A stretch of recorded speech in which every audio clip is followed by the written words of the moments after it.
Hey everyone, thanks for coming by.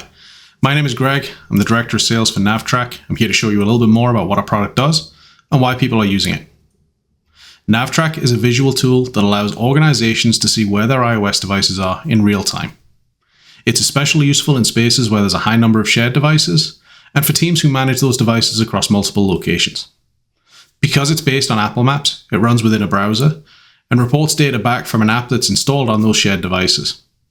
With that contextual awareness, teams can prepare for the next shift of workers, assign tasks based on geographic proximity, or proactively secure a device that they see leaving a designated space, all in real time. Okay, what we're looking at here is the map view for NavvTrack. This is one of two main interfaces that teams can use to get information on where their devices are and what the status of them is.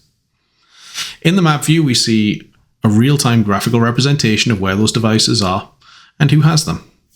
We can see from this view, with the EVS team, for example, that devices are out doing the rounds. We can see that they're compliant, and we can see that they're reporting roughly every 3 seconds or so. We can also see that there's a collection of devices within the office that are awaiting use. This may be ahead of a shift change, or it may just be a surplus of devices just in case.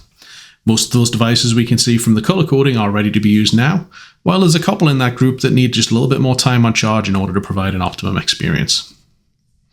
Within this example with the EVS team, things look pretty good. So let's go and check in on another team somewhere else in the hospital. Let's see what nursing is up to. If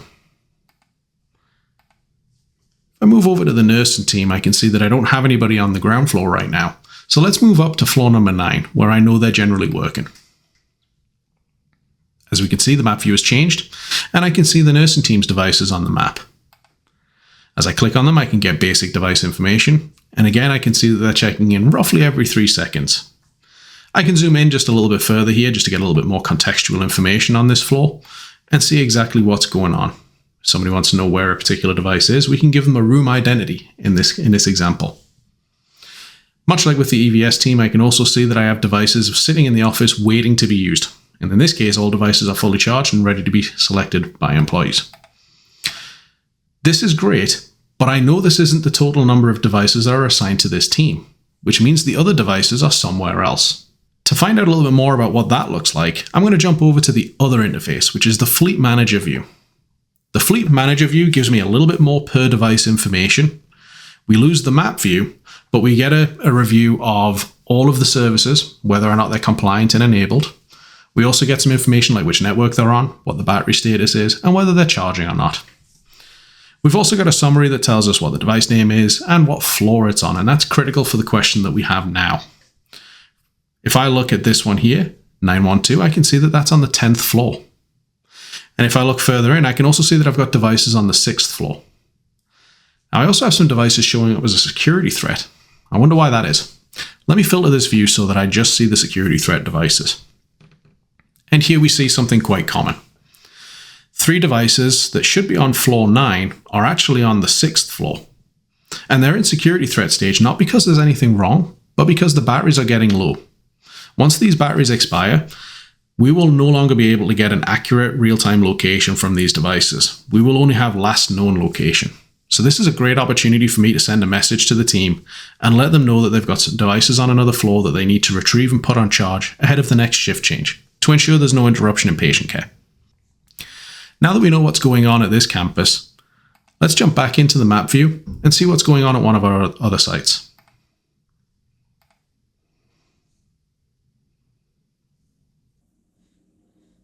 Now at this site, you can see that the floor plan is updated. We actually have departmental labels at this site, which is helpful for us just from a navigation perspective if we're managing remotely. I can also see that I've got devices in a range of compliance states. In this particular example, I've also got a device that has left the building. This device down here is actually in the parking lot. We can see that it's no longer on Wi-Fi from this summary, and we can also see that it's in lost mode. The really cool thing about lost mode in this particular example is that it was triggered automatically by the MDM when that device left a geofence. Because we're using APIs to connect to an MDM solution and pull that group and device information from that system already, it allows us to communicate back and forth. So when we have a criteria that is met, we can ask the MDM provider to put those devices in lost mode.